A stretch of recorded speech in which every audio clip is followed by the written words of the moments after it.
Hey to Apostle Stacey Woods here. You're watching Dimensions of Stacey, and I know it's been a while since I've come to you face to face like this from the office, but tonight I just absolutely could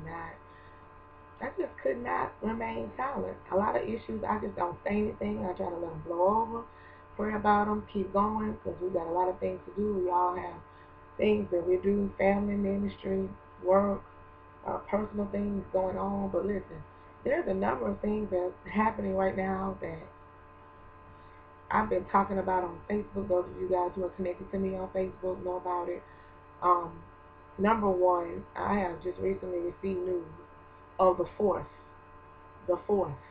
pastor in the news headlines, probably more, unfortunately, that has committed suicide.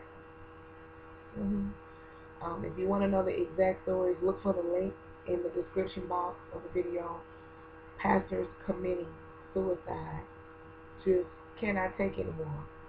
Churches that are visibly progressive and look affluent and look prosperous, but pastors are literally succumbing to the pressure of ministry and can find no relief other than to take their life.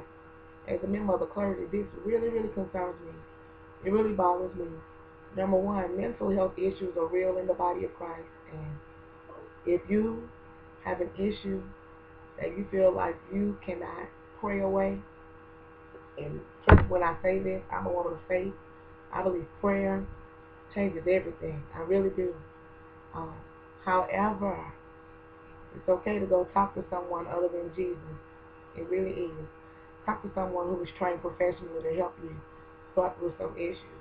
And do what you have to do to get you some help. If you got to resign, if you got to sit down for a moment, if you've got to just take a minute, do what you need to do to get some help. I'm not here to pass judgment.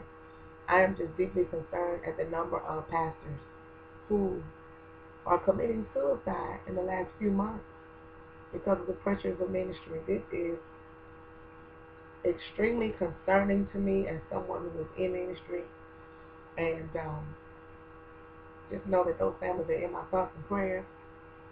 Who's to say in their final hours what they were thinking about? Had to be some serious warfare going on.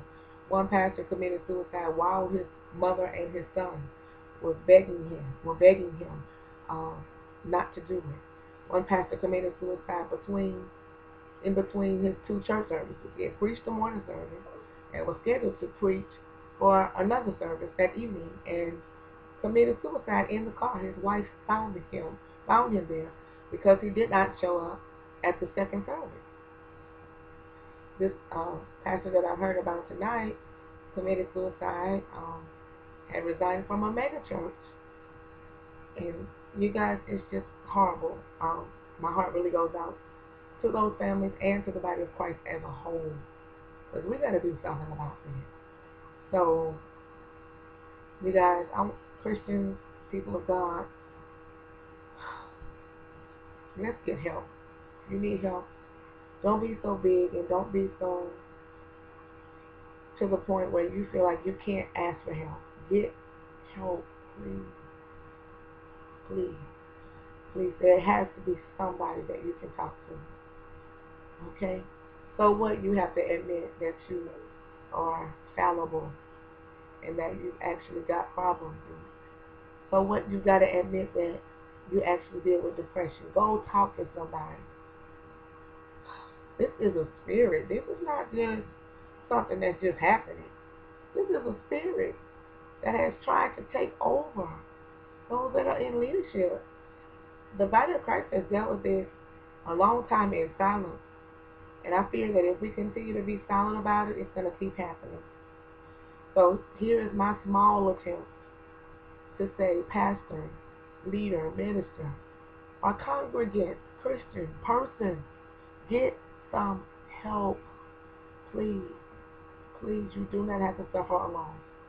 You don't have to suffer alone. Okay? It's not worth it. It's not worth it. Okay? Now I'm going to come back with a number of topics for one more video on tonight. Okay? Thank you guys for all the love and all the emails, all the support. I do love you, okay? And thanks for making ministry possible.